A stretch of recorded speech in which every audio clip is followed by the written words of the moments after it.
Good morning, everybody. We are going to start off, as you can see behind me, in John chapter 8. I trust that everybody is well rested because this is the one day a year where everybody gets an extra hour. I hate daylight savings time, just so you guys know. I don't like it. I'm always paranoid because it switches on Saturday night, which is the one night of the week that I wish it would not switch.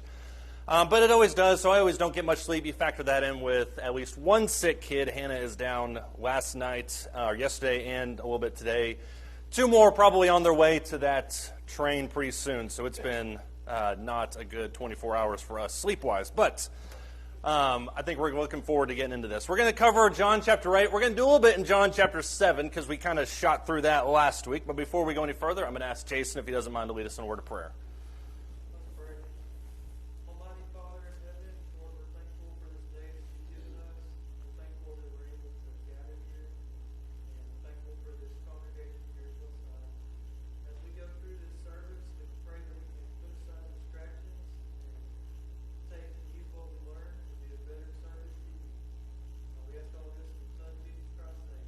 Amen. Thank you. Last week we tried to cover John chapter 6 and 7, which probably covering either one of those chapters would have been an impossible feat by themselves because both of them are enormous chapters. But what did we talk about in those two? We primarily focused in John chapter 6. What was John chapter 6 primarily about?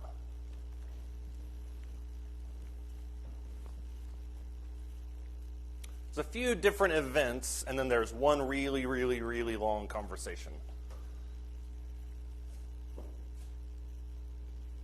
I don't remember, so that's what I'm trying to ask you guys. It's the whole sleep thing.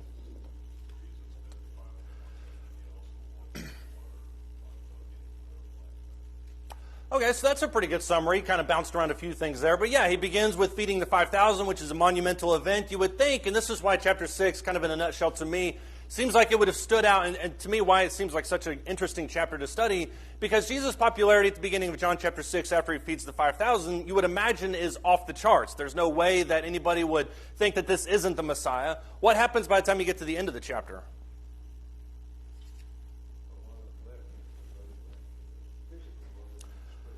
Right. If I remember right, John chapter 6, right around 30-something, 31, 32, talks about that very same thing. He says, you follow me not because of the miracles, but because you ate of the loaves and were filled. So there's that whole kind of appeal to the self, or appeal to the flesh these people have. Why is it that these people leave Jesus in John chapter 6? What causes that transformation? Because obviously, if you remember, around 16 through 20, they follow him to the other side of the sea. So they're with him for most of it. They're pretty devoted.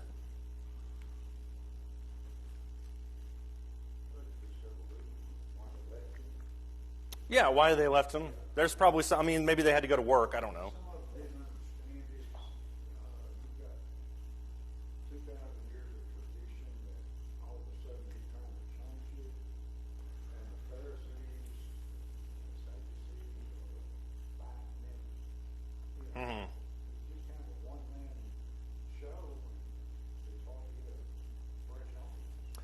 Yeah, you could very well make the argument. Of course, the counterpoint to that is you could say that roughly about any chapter where Jesus interacts with the Pharisees. You're trying to undo a lot of history, a lot of tradition, a lot of spiritual tradition. So maybe it's just there's this antagonism between Jesus and all of them. I don't really think that's at the core of it, at least in this chapter, though. Why is it in this chapter, in John chapter 6, they all leave him?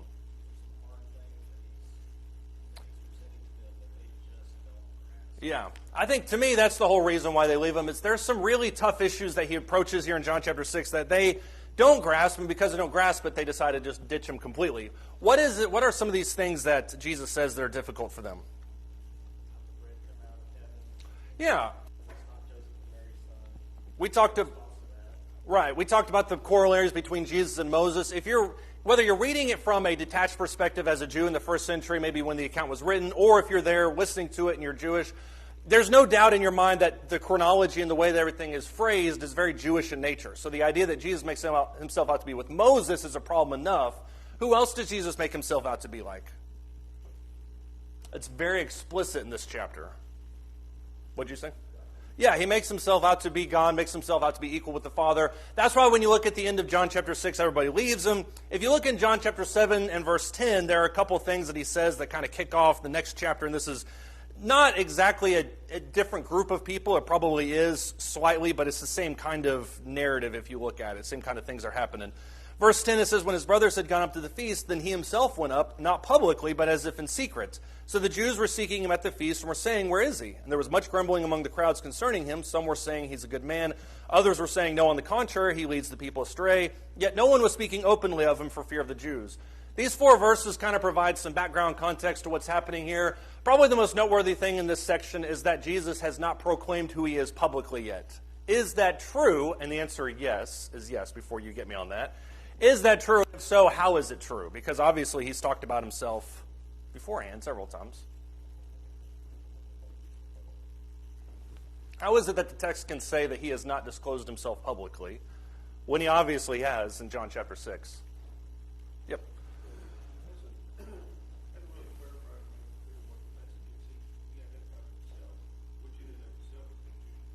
Right.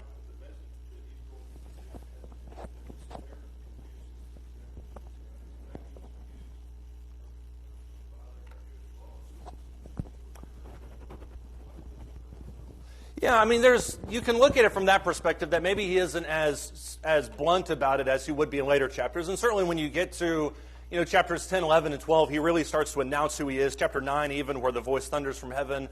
But he alludes to it lots of times there in chapter 6. I think there's a little bit more going on, but I think Paul is right when he says all that, for sure. Why is it that he hasn't pronounced himself publicly yet?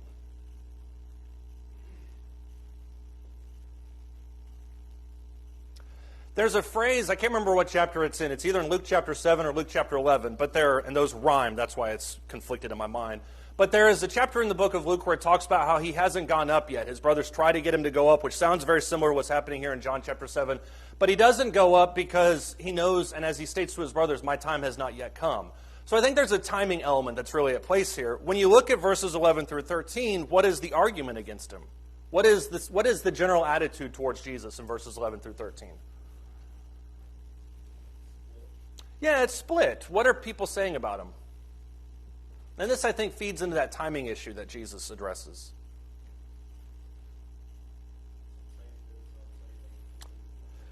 Yeah, some people say he's a good man. Some people say that he's leading people astray. The caveat there is in verse 13, what happens? Yeah, nobody's really talking about it. So at this stage in Jesus' ministry, if you will, he's openly talking about what he is in some ways. He's openly demonstrating himself in other ways. But there's kind of this subdued aspect, primarily because of the confusion. And that's what John chapter 7, this is what we tried to get into a little bit last week. This is what John chapter 7 is predominantly about. Because when you look at John chapter 7, verse 15, there's all sorts of questions that begin to arise about who Jesus is. Verse 15, how has this man become learned, having never been educated? Which obviously implies his poorer background, his rural background. There's no way for formal education. It also represents a specific bias. There's no way he can know these things unless there's something else happening here. So I think this is more of an optimistic question that people have against him. Other people say in verse 20, you have a demon who seeks to kill you. Jesus is very blunt about the fact that they are trying to kill him. The truth is they are trying to kill him. They just haven't really expressed that much yet. Verse 25, is this not the man whom they are seeking to kill? Obviously, everybody else knew what the attitude was about Jesus. Verse 26, the rulers really don't know that this is the Christ, do they? Where do you think this question is posed from? Or who do you think this question is posed from?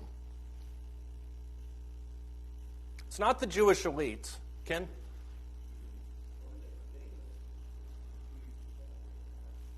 Nicodemus was confused, but kind of in a good way. I mean, he wasn't...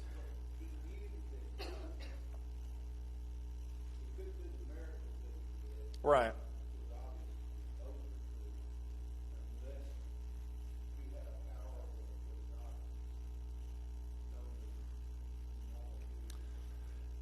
Right. You can actually trace John chapter 7 to follow kind of a similar line of reasoning Nicodemus has. Nicodemus says, well, there's no way that you can do these things unless God is with you. That represents some of the questions other people are asking. It also represents the statement where he says things like, what do you mean by this statement? Explain a little bit more to me. So there is kind of this path of Nicodemus that you see here in John chapter 7. This is most likely the commoners. These are the people that are looking at this situation and saying, well, this is what he's saying that he is. This is what he's doing. That should 1 + 1 equal this. But it seems like there's some hesitation on the part of the rulers, and that's where the hesitation is coming from there. Verse 31, when the Christ comes, he will not perform more signs than these, which this man has, will he? I mean, there's no way that when the true Messiah, assuming Jesus isn't the Messiah, There's no way that anybody could do more than he's doing. So you kind of add to the evidence there. And then when you look down at verse 35, where does this man intend to go that we will not find him? He is not intending to go to the dispersion among the Greeks and teach among the Greeks, is he? The answer to that question is no, but his apostles certainly will. So why do you think all these questions are coming out about who Jesus is and what he's all about?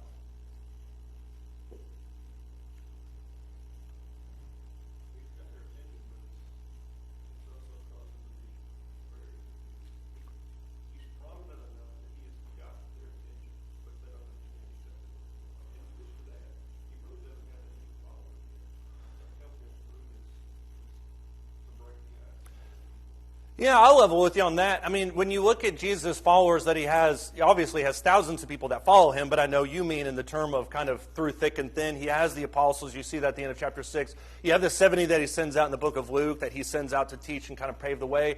But in terms of people that are really just with him 100%, he doesn't really have a whole lot of that yet. And so I think part of this timing issue boils down to when I know that the gospel is cemented in enough people's minds that my sacrifice can be made, then I can go to Jerusalem. But I'm not going to do that just yet. Or at least not with the intention of what he does. I think it also goes back to what you said, just about based on the questions.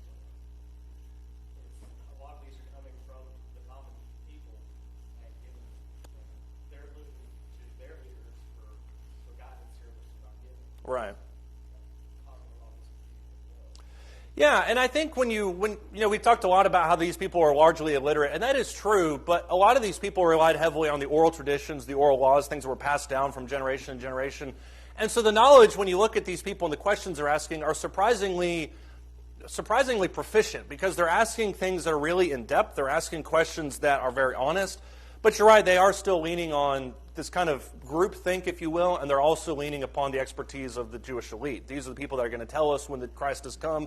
I'm not going to go out on a limb unless I'm sure of it. And I think that right there is the hesitation that it brings up.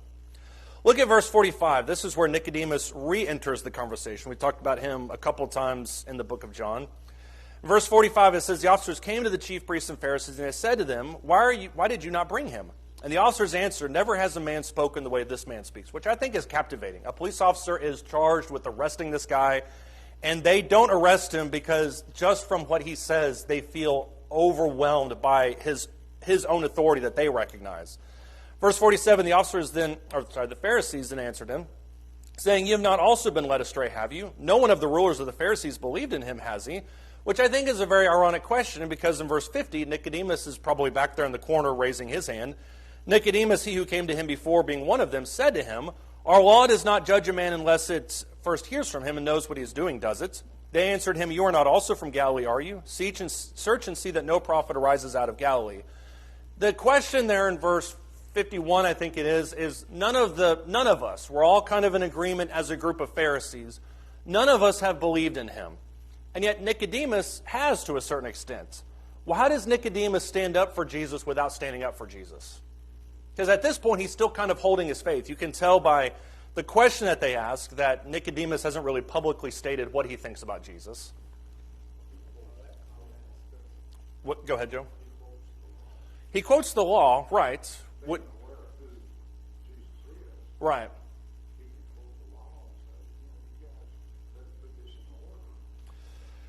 Yeah. He does kind of skirt the issue. I think the fact that he speaks up for him is pretty impressive by itself. But you're right, he responds with an extension of what the law is about. We know this is in our law. This is the way it should be done. Lee?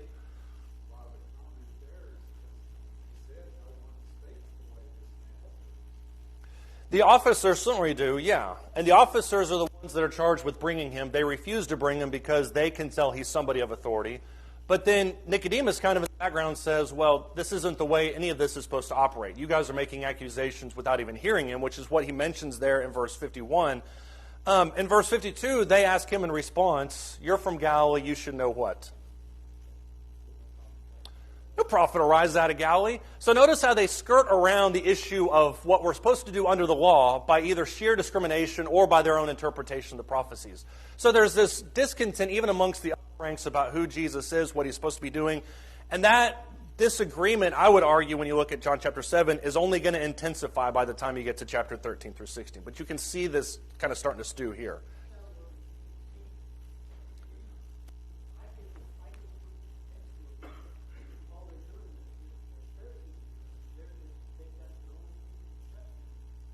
Right. That's true. And one of their biases is on plain view here that there's no way he can be a prophet because he came from Galilee. And nobody of importance comes from Galilee, certainly from Nazareth. So you're right. They've already prejudged him. They're already looking where they think he should be. And truth be told, there are lots of messiahs that will rise in this first century, 3 of which will leave pretty notable rebellions against Rome that meet all of their criteria. And all of them die, more or less, in pretty dramatic fashion. But Jesus positions himself as being completely opposite in a lot of ways. And you're right, that's what they can't handle for sure. By the way, this exact conversation, verses 45 through 52, is almost going to be mirrored when you get to John chapter 11. After Lazarus is raised, there's a whole other discussion that ends with them saying it's more expedient that one man should die than that everybody should perish. So even in this situation, they're still kind of subtly looking towards at least the health of the people, because you can see here in verse 47, you have also not been led astray. There is some sense in which they're trying to protect the people, but overwhelmingly they're just trying to protect themselves. And that's where all of this discontent kind of starts to foment. Does anybody else have any thoughts or comments? Go ahead, Joe.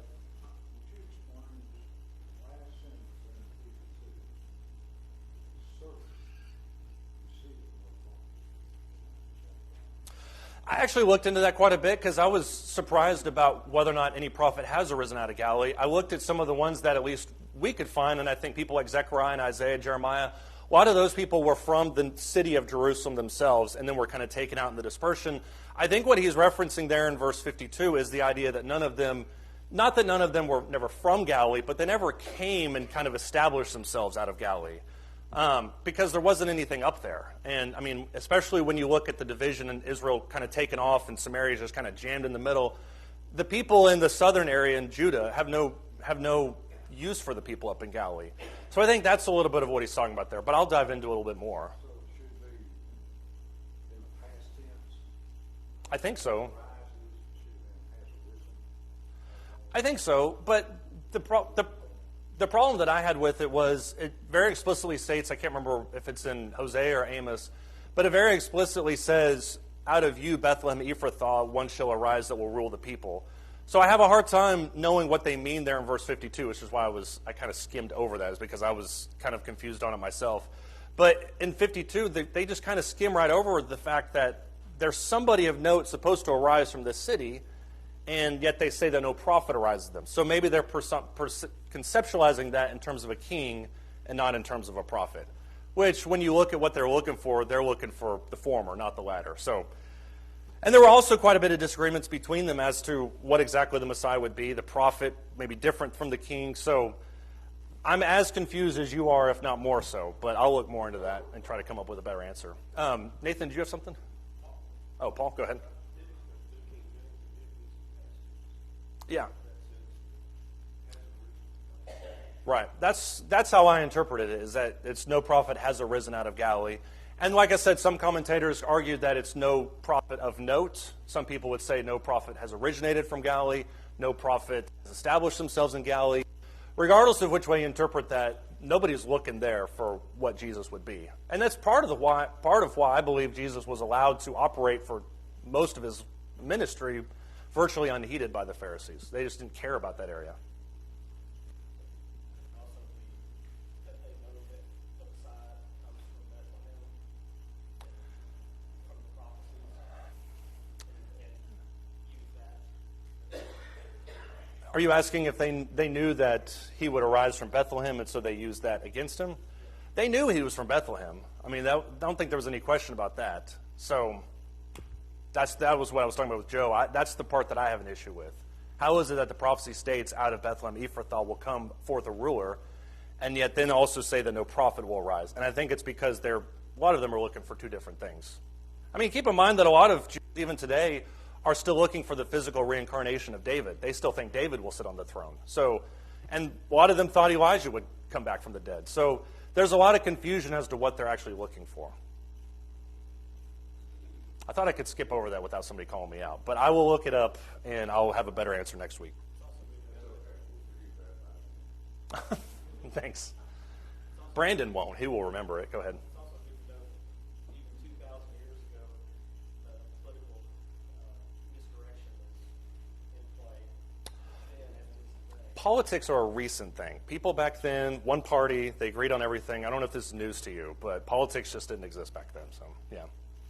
That was obviously sarcasm. Hopefully that came through. Let's look at John chapter 8. This is a chapter that is probably pretty familiar to a lot of us, but I think we shortchange John chapter 8 when we just look at verses 1 through 11 and then just kind of breeze past the rest of the chapter. These are very different incidents. If you look at the kind of the timestamps that are taking place here in verse 1, there's obviously one situation. Verse 12, it seems like there's a slightly different audience. He pivots over to talking about the Pharisees. In verse 31, he then talks to the Jews who had believed him. So there's three different audiences, more or less, when you look at this way this chapter progresses. But most of it, I think, centers around the same group of people. Obviously, by the end of verse 11, they're all gone, or at least the majority of them are. Jesus then positions verse 12 to kind of speak to them again. Probably the same type of audience, maybe a different occasion. But I think it all kind of goes together. I'm sure that was very clear as mud. John chapter 8, though, starting in verse 1. It says, Jesus then went to the Mount of Olives, and early in the morning he came again to the temple, and all the people were coming to him. And he sat down and began to teach them. The scribes and the Pharisees brought a woman caught in adultery, and having set her in the center of the court, they said to him, Teacher, this woman has been caught in adultery in the very act. Now in the law, Moses commanded us to stone such a woman. What then do you say? They were saying this, testing him, so that they might have grounds for accusing him. But Jesus stooped down and with his finger wrote on the ground. But when they persisted in asking him, he straightened up and said to them, He who is without sin among you, let him be the first to throw a stone at her. Again he stooped down and wrote on the ground. And when they heard it, they began to go out one by one, beginning with the older ones. And he was left alone, and the woman where she was in the center of the court. Straightening up, Jesus said to her, Woman, where are they? Did no one condemn you? And she said, No one, Lord.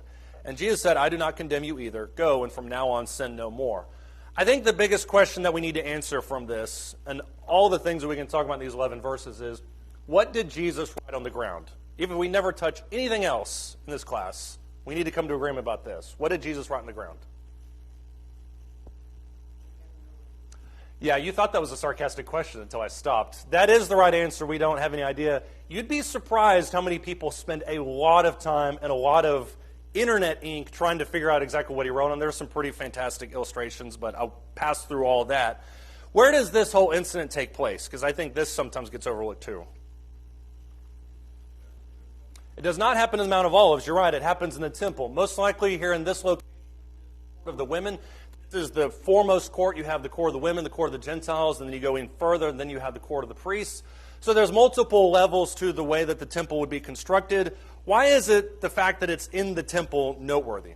Number one, because Jesus had just talked about how he's not professing himself publicly, that we just talked about there in chapter 7. Why is it noteworthy that this whole event is happening in the temple?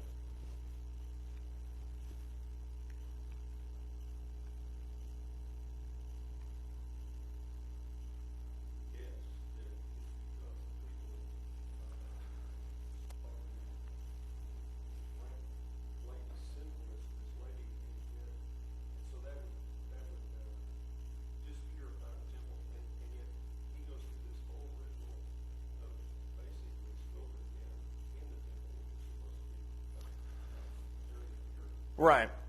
There's lots of ironies to factor into this situation. That's why I think it's noteworthy that it happens in the temple. The first one being that the temple, as we talked about a few weeks ago in our Wednesday night class, the temple by itself is designed to be a house of mercy. It's designed to be a house where man intersects with God, where God looks upon man and forgives their sins. That's the whole point of Solomon's coronation or Solomon's dedication there in 1 Kings chapter 8 is when people come to you from afar and they cry to you and they look towards the temple, have mercy on them and hear them. The fact that they're so cold towards this woman is, I think, a complete opposite of what the temple should be all about. That's one thing. The second thing I think that is noteworthy is the fact that if you're trying to not attract attention, the temple and something like this happening is literally the worst place in the world that you could do that. But this is obviously by design because in verse 6 it says they were saying this so they might have grounds for accusing him. So Jesus, for all intents and purposes, is in the wrong place at the wrong time. They try to trap him. Jesus masterfully gets out of this. You also have the fact that the temple, above anything else, is designed to be a place of justice. So if Jesus is going to abide by the justice of the law, this is where you do it. There is mercy involved, but justice needs to be at the core of this. And that's why I think this is a very important position for this. What do you notice about the first 11 verses? What jumps out at you? Because I know this is not the first time you've read this text. What jumps out at you about this story?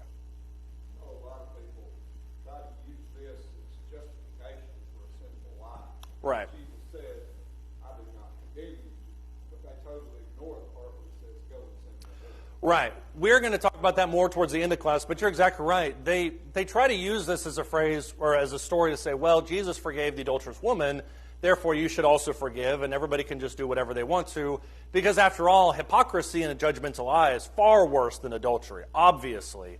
That's not really what's in store here, because as you mentioned, after everybody leaves, Jesus then looks at the woman and says, go and sin no more. So there is a forgiveness that only he can provide, and he does this on a couple other occasions. There's a forgiveness that only he can provide that's extended here, and they were not willing to accept that. What else jumps out at you about this story?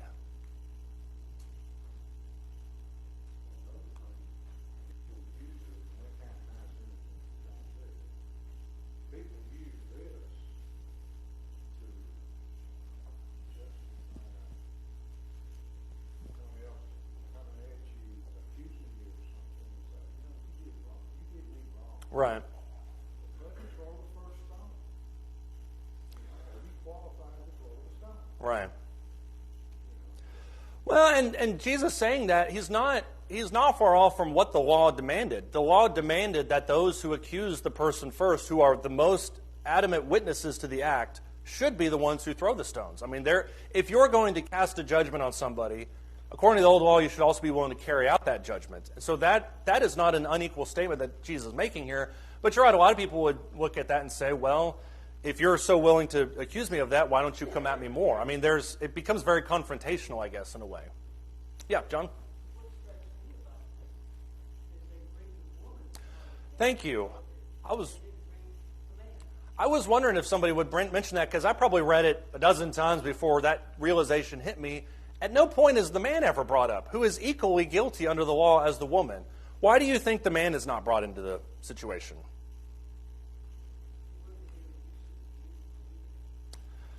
It wouldn't be any use to the Jews. I mean, if he's caught in the very act, you've got both of them right there. Just drag them both up there. I mean, there's no way that you can make an argument against that. Why do they only bring the woman?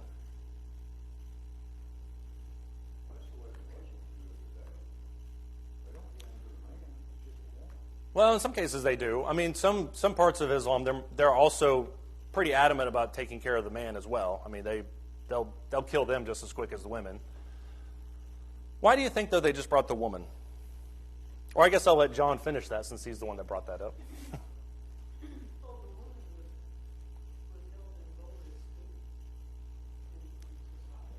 Right.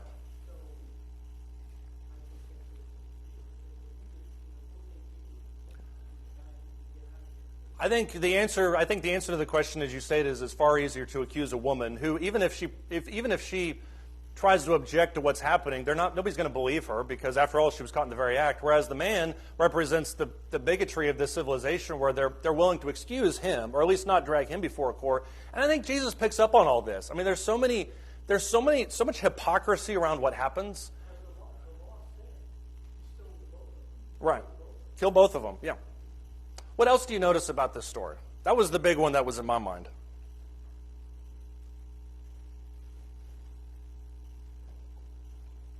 Yeah, Casey, go ahead. He raised his hand.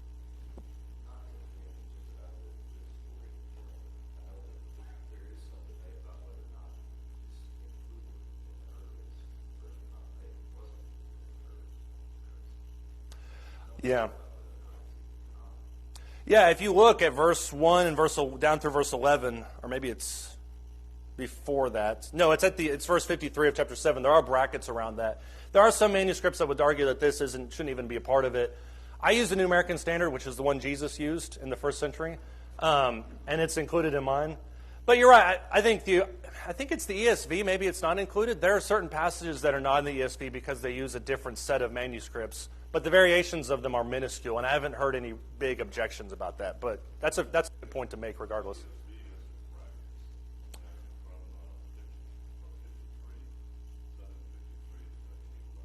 Most of the ones that are going to do that are going to include it in brackets. I think another section that is hotly debated because of that exact same reason is the end of Mark chapter 16. So if you look after what Jesus says about believe and be baptized, that whole ending section is in brackets and is not included. I actually think the case against that is much stronger than the case against this, but I trust them both. But I think it's good to worth at least pointing out. Nathan, do you have something? First, just that it hits the Right. That was the other thing I was going to touch on. Why do you think that it hits the older people first before the younger people? When Jesus says he was without sin, throw the first stone. And the older ones are like, yeah, I guess that we're going to be gone. Just a tad. What I think is interesting about this is everyone's in on the monkey trial together. I mean, you can see that in verse 6 that all of them are in this together to a certain extent, or at least some of them are willing to see what happens, because just because you're in the temple doesn't mean everybody in the temple is in on it, but at least of his immediate circle, there's a significant amount of the people that are in on it. The fact that the older ones recognize it first and leave, I think shows that they're more understanding of the wisdom of what Jesus said. And the younger people are like, well, I guess we missed our shot. We're going to hang on, see if we can get everybody to stay here together. There is a lot of things that are happening. One of the things that I think is interesting to track throughout this chapter, and this is why I think this chapter is good to take together, is you can track once again the way the mentality of the Jews changes towards Jesus. For instance, if you look at John the 8th chapter in verse 20, it says, these words he spoke in the treasury as he taught in the temple, and yet no one seized him because his hour not yet come. So there's the situation we talked about earlier that was mentioned in Luke. There's a timing issue in regards to how Jesus progresses throughout his life. Verse 30, as he spoke these things, many came to believe in him. So there's people that are seeing the truth of what he says and how he says it and want to believe in him. Verse 59, therefore they picked up stones to throw at him, but Jesus hid himself and went out of the temple. So there's still this antagonism. The antagonism mixed with belief, mixed with biases and prejudices, all of this is in the pot together that's stirring as Jesus is interacting with the people. I just think it's an interesting hodgepodge. Mm-hmm.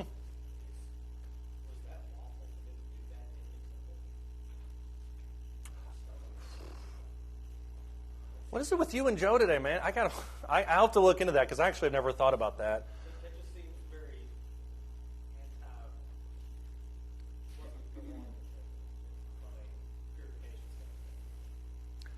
So I will preface the statement, I don't know, which is the real answer, with I don't think these people at this point care too much about what's required, because I think these people are in a mob mentality.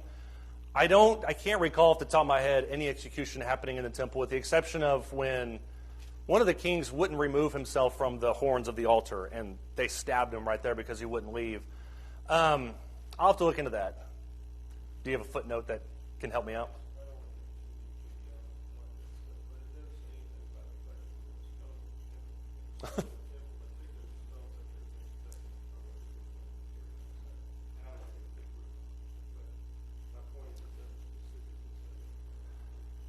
That's true. I mean, not to be the antagonist, I have a hard time believing they're picking up stones to throw at him and not intending to kill him. But you're right, maybe they are going to carry him out. I don't know for sure. The second half of that verse, I think, is we talked a little bit about last week. It's one of those moments that Jesus hides himself and goes out of the temple. John does this on another occasion when he, I think, is in the temple in John the 2nd chapter, and he reads from Isaiah. They take him out to the cliff to try and throw him off, and Jesus passes through them. I don't know how Jesus hides himself to get away from this mob. I don't know how he passes through them. But it does say that he was able to avoid it, probably because of the mob mentality. Does anybody else have any questions that I can't answer at this point? John?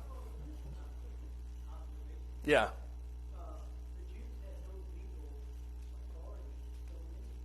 Right.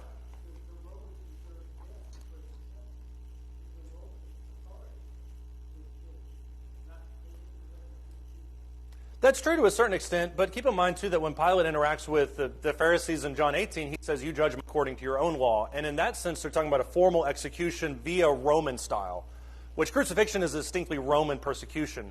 When it comes to executions under the Jewish mentality, I don't think there's really any caveat to that. My understanding of the way Pilate interacted with these people was much the same way everybody else interacted before him, which as long as there's not full-blown rebellion, I'm going to let whatever happens happen.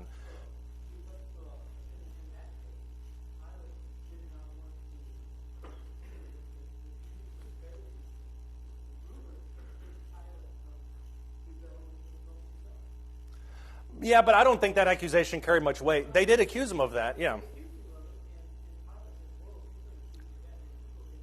Right.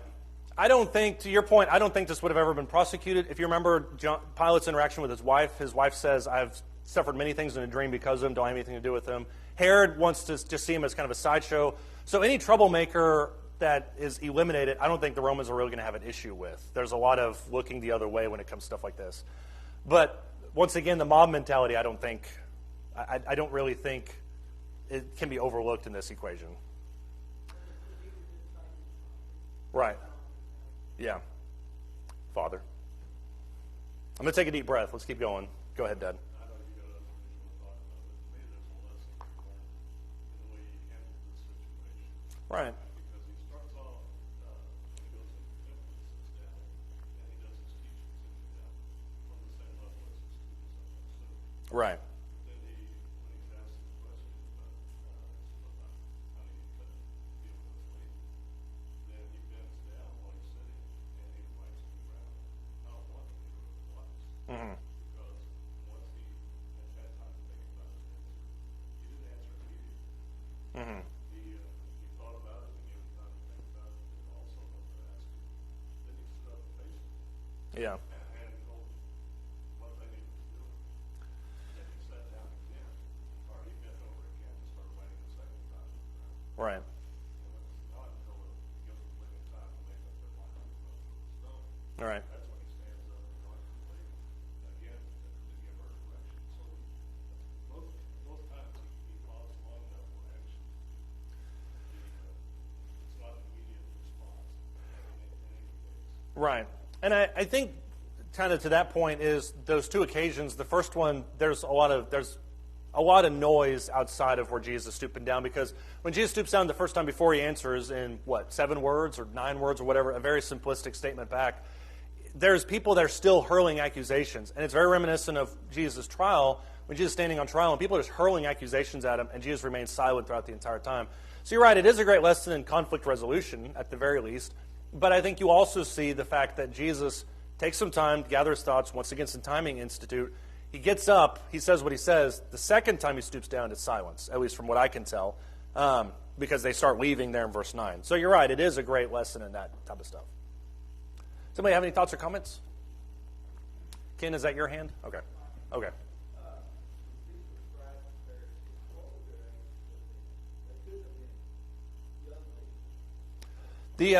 So the time that somebody would have been a priest is year 30, which is one of the reasons why I don't know if it's intentional or if it was by design, but Jesus begins his ministry at age 30, which is the same age that a priest would become a full-blown priest. That's the age of authoritative manhood. I think that's the way one person put it. So you're talking 30 plus. Caiaphas and Annas, who were the high priests. Annas is the father-in-law. He's since retired. Caiaphas is probably in his mid-50s. So you're looking at 30, I would argue, up to about 60. In other words, men that should have known better. Yeah. Anybody else have any thoughts?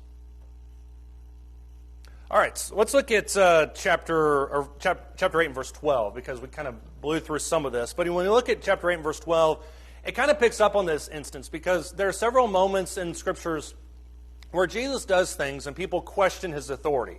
They say, what right do you have to forgive sins? And Jesus knows their thoughts and answers them, which has to be pretty trippy if you're those guys where you're saying something in your head and Jesus responds to you as if you said it out loud. There are moments like that where Jesus understands that they're questioning his authority. So when all of this happens here in these first 11 verses, and then he finishes it in verse 11 by saying, I do not condemn you either, go and from now on sin no more, Jesus anticipates probably the same type of reaction, which is why in verse 12 he says, I'm the light in the world. He who follows me will not walk in darkness, but will have the light of life. What does that verse have to do with what just happened?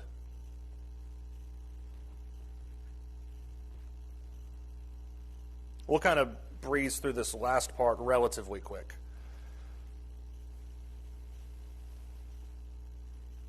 What is verse, Casey, sir?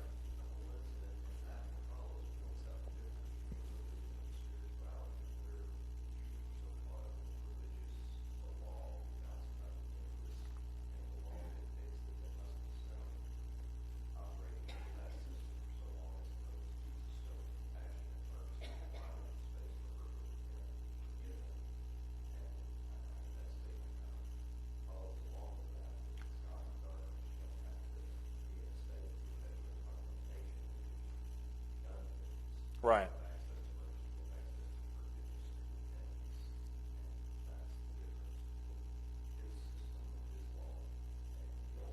Yeah. Yeah, I think there's a couple of things you hit on there, and the first one being what you mentioned at the beginning, the difference between spirituality and religion. You have people in today's world that say, well, I hate religion, but I love spirituality. And in a lot of sense, I do too. I mean, I think when you look at organized religion, there's a lot of hypocrisy that comes with it. At the same time, no man is an island, so you need organized religion to a certain extent. But I think more to your point, what you're actually talking about with that idea of spirituality is very similar to what he would address when he talks about darkness in John chapter 3. The idea of darkness in John 3, talking to Nicodemus, is the idea that those who walk in darkness hate the light, and they don't come to the light for fear that his deeds will be exposed. Well, Jesus just exposed all their deeds in the first 11 verses. Nobody here is without sin. That darkness, I think, prompted them to leave. But I think what you also see on a third level, or whatever different level, is something that kind of underpins all of the Gospels in general, and it kind of speaks to idioms that the Jews would use. This concept of light, this concept of walking, this concept of your eye. There are moments, for instance, where Jesus talks about don't let your eye be evil. When he talks to, when he says the parable of the 12th hour laborers, and the 12th hour laborers show up and say, why did you pay us the same you paid that guy? The master responds with, why is your eye evil? Because I am merciful. So that concept of the eye and how you view the world around you is a Jewish idiom for how you manifest things in your life. And so I think when you apply that to what he's talking about here in verse 12, he says, I'm the light of the world. He who follows me will not walk in darkness, but will have the light of life. Applied to the Pharisees, the way in which you see the world kind of dictates your spirituality. The way these people saw the world is what? How did the Pharisees that dragged this, not innocent, but the woman before him, how did they see the world? How did they see the religious world?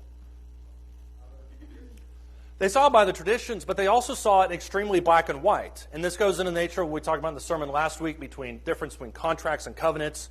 Contracts are very law-based. You do this, this happens, case closed. Covenants between us and God are much more based on loyalty, respect, give and take. God is much more long-suffering with us. The problem was these people weren't able to translate that in their everyday life. They saw woman X that committed this.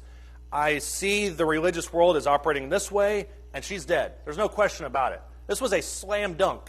And so for Jesus to not forgive her, but then also kind of reiterate the way in which you see the world, I think is a phenomenal 1-2 punch. And you see that develop down here. When you look at verse 13, the Pharisees said to him, you're testifying about yourself. Your testimony is not true.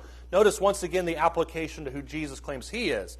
Jesus answers and says to them, even if I testify by myself, my testimony is true. For I know where I came from, where I'm going, but you don't know where I came from or where I'm going. You judge, once again, verse 15, this idea of the way you see the world. You judge according to the flesh. I'm not judging anyone. But even if I do judge, my judgment is true, for I am not alone in it, but I am the Father who sent me. When you keep or continue this mindset of I and the Father am one, when you get to chapters 13 and 16 of John, he then equates almost the apostles in that mindset. You need to be in me as I am the Father in one. We're all one together. And so what he says here obviously has a deistic application to it, but I think it's also a charge to us. When we talk to somebody else about the gospel, when we talk to somebody else about religion and God and forgiveness and mercy, are we speaking as one with God? I think that has to be taken into this context too. When you look at, Ken, are you trying to say something? Okay. You were in that ready pose, so I just want to make sure. When you jump down to verse 31, there's another kind of mentality shift or an audience shift, if you will. Jesus was saying to those Jews who believed him, if you continue in my word, then you are truly disciples of mine. You will know the truth, and the truth will make you free. They answered him and said, we are Abraham's descendants, and yet have never been enslaved to anyone. How is it that you say you'll become free? The question that needs to be answered here is, how did those people say that with a straight face? Because obviously, they were enslaved. When were they enslaved? They were enslaved right now. I don't understand. And when you think about the physical mindset that these people operated in, we're not enslaved to anyone, and yet you're currently enslaved to Rome. And then you bring that to the religious world. The gaping lack of self-awareness is just so stark with these people. Jesus answers in verse 34, truly, truly, I say to you, everyone who commits sin is a slave of sin. Slave doesn't remain in the house forever. The Son does remain forever. So if the Son makes you free, you'll be free indeed. I know that you're Abraham's descendants, and yet you seek to kill me because my word has no place in you. I speak the things which I have seen with my father, therefore you also do the things which you have heard from your father. They say in verse 39 that our father is who? Abraham. The thing that's really going to make them mad is in verse 40, the end of verse 39. If you are Abraham's children, do the deeds of Abraham. But as it is, you are seeking to kill me, a man which has told you the truth, which I heard from God. Verse 41, you are doing the deeds of your father. They said, we were not born of fornication, we are of one Father, God. Jesus said to them, if God were your father, you would love me, for I proceeded forth from you. He then goes down in a few verses later, talking about their real father is Satan. That's who their father is. So let me zoom out here real quick. And let me ask you this question. What is the one goal that you think Jesus is trying to get them to understand in this passage? Because there's a lot here, and we could spend time dissecting every bit of it, but I think it all kind of leads to one central point. What is he trying to get them to understand?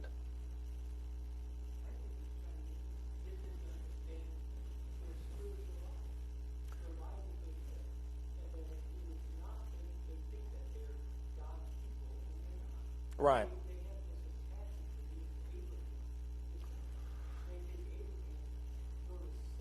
Right. Yeah. Right. Getting them to see their real spiritual condition is both liberating and also terrifying at the same time. Because the genius of Satan is to get you to believe that you're really free when you're anything but free. And as he points out here, you're not only enslaved to Rome, which is the most gaping aspect of this whole thing, but you're also, horrifyingly, in service to Satan. And you don't even realize it. And I think the realization that Nicodemus came to, the woman at the well came to, the blind man came to, the realization is that this person who did these amazing things that verify that they have some authority that's sent to them from above is telling me some pretty difficult things I'm not ready to accept emotionally yet. The whole point of John chapter 8 is to reveal to them their spiritual condition.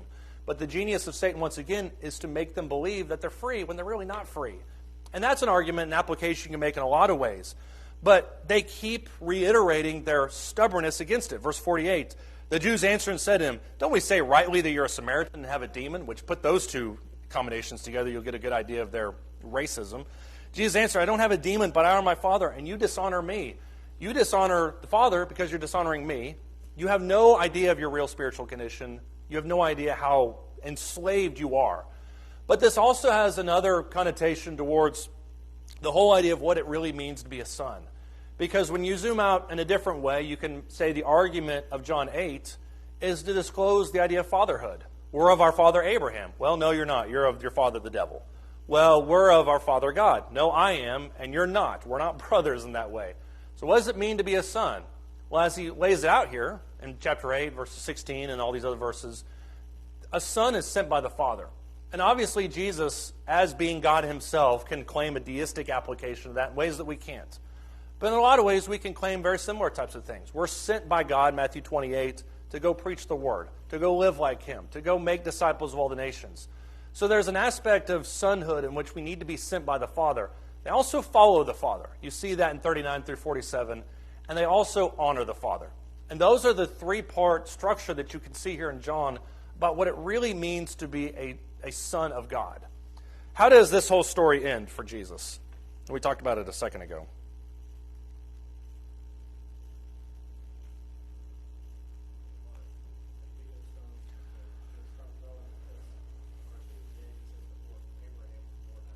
Right.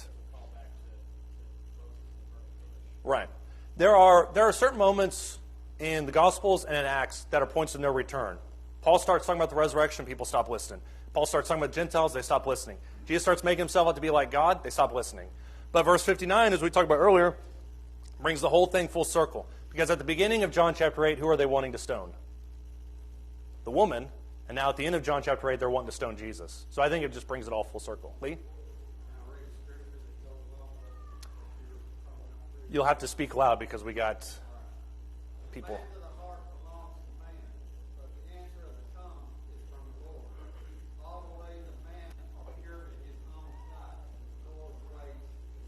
Right. Yeah, I mean, you can say whatever you want to. It's God who weighs the Spirit behind it, for sure. That's a good one. Joe?